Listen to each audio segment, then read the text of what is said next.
नमस्कार. कसे आहात सगळे? मस्त ना? तर चला, आज आपण महा टी-ई-टी म्हणजे महाराष्ट्र टी-ई-टीसाठी मराठी अध्यापनशास्त्र या विषयाचे प्रिव्हियस इयर क्वेश्चन्स पाहणार आहोत. कोणता क्वेश्चन्स कोणत्या वर्षी परीक्षेला विचारला गेलेला होता हे आपण कंसात लिहिलेलं आहे, तुम्ही पाहू शकता. चला, वेळ न घालवता आपण पटपट सुरुवात करूया. आपल्याकडे वेळ खूप कमी आहे आणि परीक्षा जवळ आली आहे. बालविकासाचा अभ्यास करणारे शास्त्र कोणते? पर्याय ए आहे समाजशास्त्र, पर्याय बी आहे मानसशास्त्र, पर्याय सी आहे अर्थशास्त्र, पर्याय डी आहे राज्यशास्त्र आणि या प्रश्नाचं बरोबर उत्तर आहे पर्याय बी मानसशास्त्र.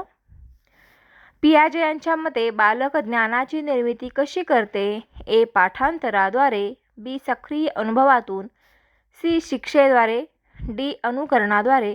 बरोबर उत्तर आहे पर्याय बी सक्रिय अनुभवातून. त्यानंतरचा प्रश्न पहा. सकारात्मक बळकटीकरण म्हणजे काय? ए शिक्षा देणे, बी चूक दाखवणे, सी योग्य वर्तनासाठी प्रोत्साहन देणे, डी दुर्लक्ष करणे. बरोबर उत्तर आहे पर्याय सी योग्य वर्तनासाठी प्रोत्साहन देणे. विद्यार्थ्यांच्या प्रगतीची माहिती मिळवण्यासाठी कोणते साधन वापरले जाते? ए मूल्यमापन, बी शिक्षा, सी गृहपाठ, डी पाठांतर. बरोबर उत्तर आहे पर्याय ए मूल्यमापन. RTE 2009 नुसार शिक्षक विद्यार्थी गुणोत्तर किती असावे? 1:30 असे असावे. अध्यापनातील सर्वात महत्त्वाचा घटक कोणता? ए पाठ्यपुस्तक, बी शिक्षक, सी विद्यार्थी, डी परीक्षा. बरोबर उत्तर आहे पर्याय सी विद्यार्थी.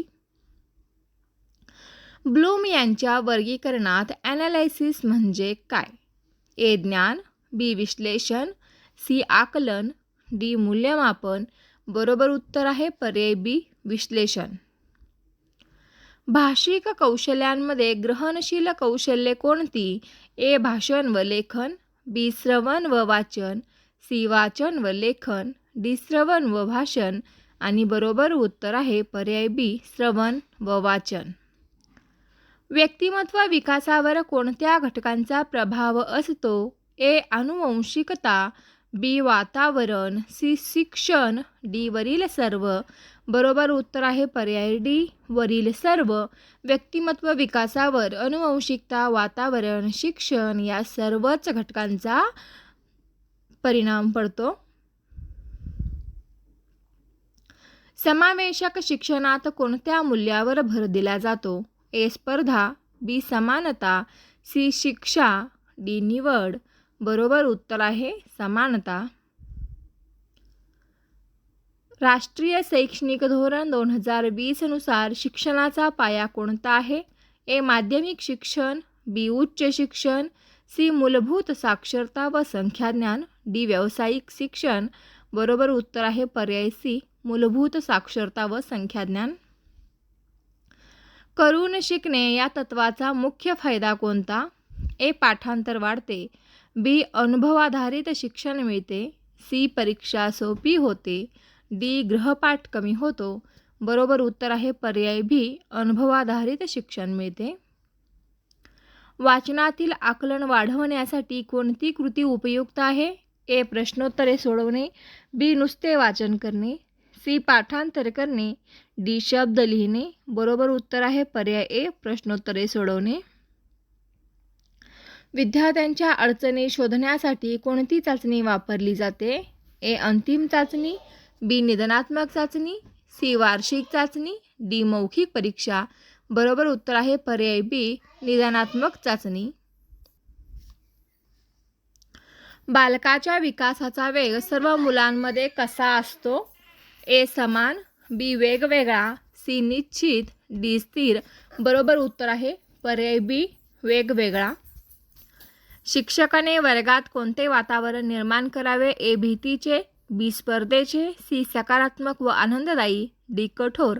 बरोबर उत्तर आहे पर्याय सी सकारात्मक व आनंददायी. गणित अध्यापनात TLMचा उपयोग कशासाठी होतो? संकल्पना स्पष्ट करण्यासाठी TLMचा उपयोग केला जातो. विद्यार्थ्यांमध्ये सर्जनशीलता विकसित करण्यासाठी शिक्षकाने काय करावे? प्रश्न विचारण्यास प्रोत्साहन द्यावे. भाषा अध्यापनाचे अंतिम उद्दिष्ट काय आहे? परीक्षा पास करणे, का पाठांतर करणे, का संवाद कौशल्य विकसित करणे, का व्याकरण शिकवणे? तर भाषा अध्यापनाचे अंतिम उद्दिष्ट आहे संवाद कौशल्य विकसित करणे.